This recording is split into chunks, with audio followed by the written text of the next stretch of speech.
Hi there everybody, welcome back to Prestige Auctions, to this special members only video. Of course, we've been running memberships on the channel for a little while now and we've not really put anything out, so we're going to start putting a few videos out that are just going to be for you members only, the you people that pay the subscription every month to see some extra stuff from us. So we're going to start doing more bits for you now, where our aim is going to be to put one video a week out for you of stuff that the rest of them aren't seeing, that aren't paying anything. Of course, your memberships do help us to grow the channel and to make extra content, so thank you ever so much for your memberships. Okay, so what we're looking at today, I think this is one of the coolest finds we've had at Prestige for a while, and it's this here. This is the Argos Catalogue from 1978. I'll be honest, I was born in 71. I didn't even realise that Argos was on the go in 1978, but it was, and here it is. This was found in a house clearance. What's the first thing that strikes you about it? Well, Green Shield Stamp Exchange Centre. Not everybody can remember Green Shield stamps, but those of you that can, there was items that you used to get given, like little stamps in. You'd fill books up and then you could change them up for, I was going to say prizes, but gifts and things, you know.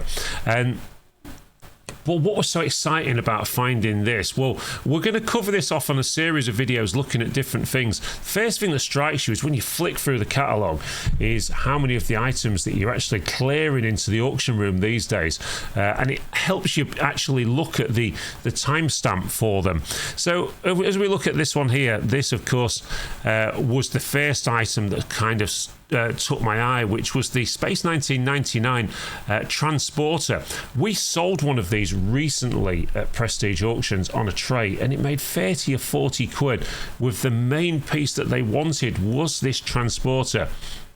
And there it is, look, in all its glory. And then of course you've got the Starship Enterprise above it, number 1 and number 2. So if we look at the prices of those, so the Dinky Toys USS Enterprise there, underside hatch opens to reveal shuttlecraft, sold for £2.85, brand new, £2.85. But the one underneath, the Dinky Toys Eagle Transporter with the container, replica from a TV series, £2.75. Imagine if you'd have kept some of those mint condition in the box. That's £100 now. £100 in today's money that you would get for one of those in an auction room, because they're so good. Then we moved on to this one here. Of course, this video that we're doing here is mainly going to be about a few toys that we spotted out that we thought were quite interesting. The Hornby Railways train sets. Well, of course, Hornby were the big name back in the 70s when it came to trains and that. And you could buy sort of starter kits, little circles with trains that run around. And one of the coaches that they often use, I'm not sure if it's on that one. I don't think it is. One of the wagons that they used to say Grimsby Fish on there. So, you know, just across the way from us where Grimsby Docks are, that was one of the wagons that they used. But, of course, the Intercity 125 was in its infancy in 1978.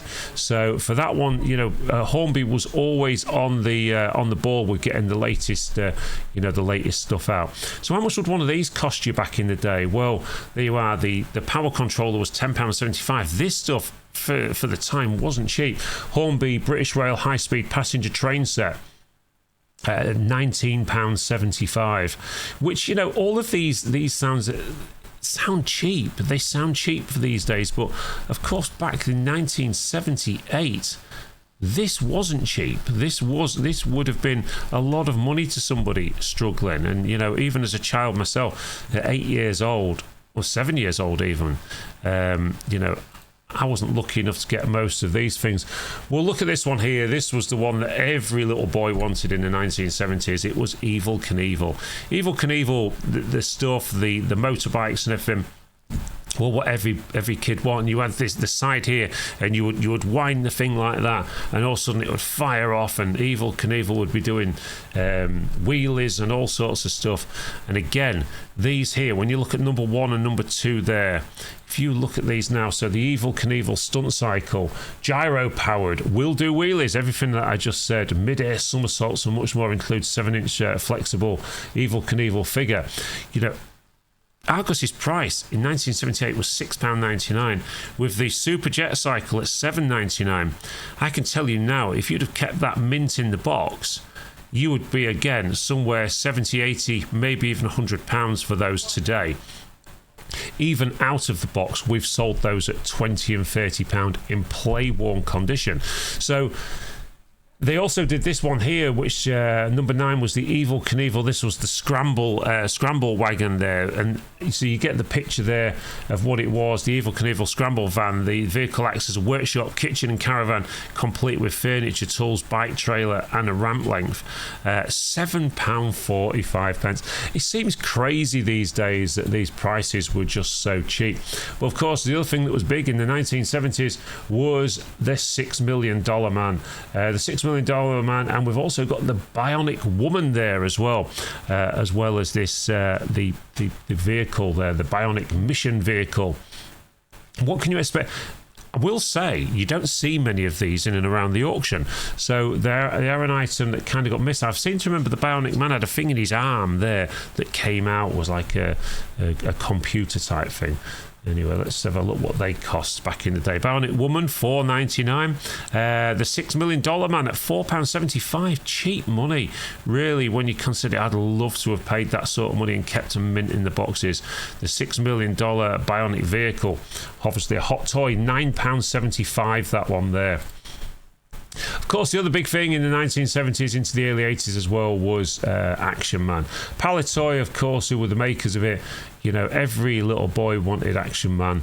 I certainly did. I never used to get much in the way of Action Man. I used to get the Freeman Street Market version, which was probably Action Bloke or something or other. But yeah, where it didn't have eagle eyes. He was lucky if it had eyes. But all the market stuff that we used to get, that was the cheap stuff, whatever Mad Harry or Frank and Edna was selling on Freeman Street Market. But when you look at these, you know, the Action Man, that was the Action Tower there, and then the soldiers. And then at the bottom there's some Metoy walkie-talkies. How much could you expect to pay for these in 78? Well, the Action Man Training Tower, £9.75. The Action Man Eagle Eye Soldier with moving eyes, movable joints and gripping hands, 11.5 inches, £3.60. Oh my God. So another great thing about this is when you're looking at these prices, you can actually think back to when you was a kid and think, I asked my mum and dad for that. The tight gits never bought me it. It was only £4 or whatever, but who knows. Anyway, there you go. So we move on to some of the girls' stuff now. Tiny Tears, of course, was a massive thing. Palitoy made so many good things, but Tiny Tears, especially in the boxes, can still make good money to these days.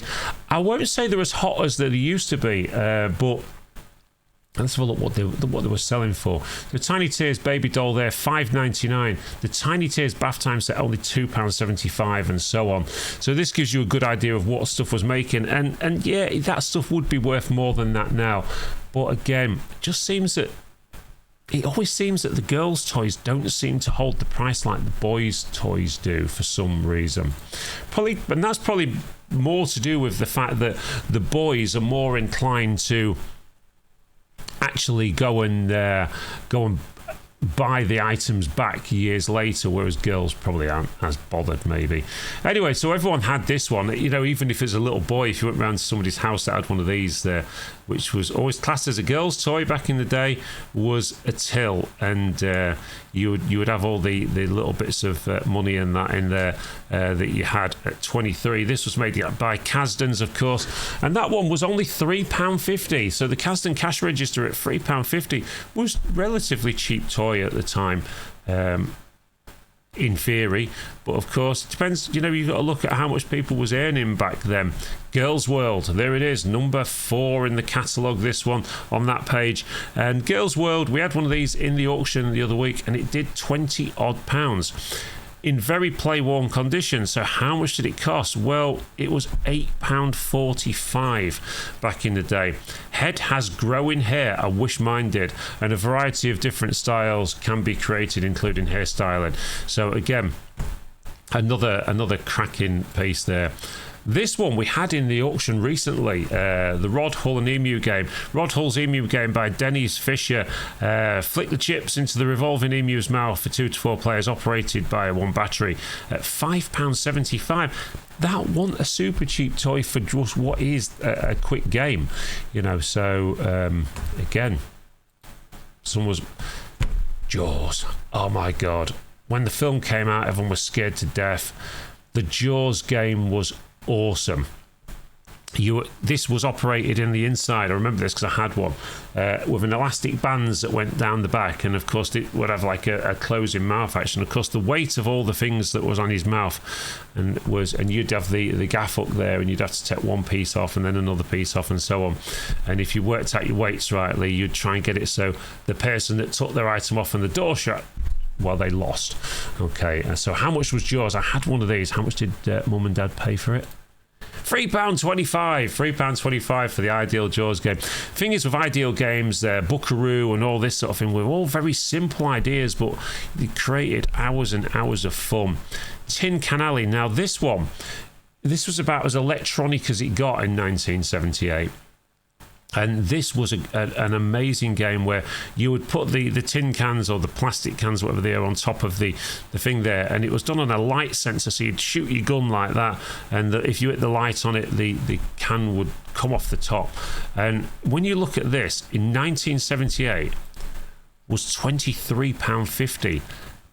That was a lot of money in £23.50 back then. So ultimately, it's a nice piece, but a lot of money for the time.